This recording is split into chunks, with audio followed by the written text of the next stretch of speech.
এই ভিডিওটা শেষ পর্যন্ত দেখবে, ঠিক আছে?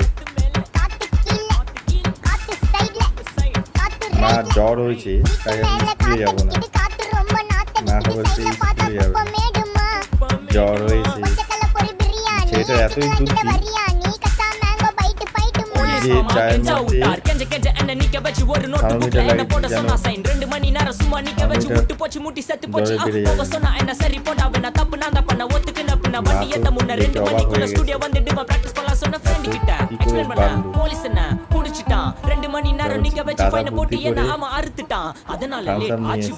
ஓடி வந்ததால் வாங்குது மூச்சு ப்ரோ பாடியில ஸ்கிராட்ச் ப்ரோ ஹெல்மெட் போடலன்னு கொடுத்த ரெசிபி இதுதான் என்னோட சாட்சி ப்ரோ খুবই মা দেখতে পেয়েছে, তখন কান ধরে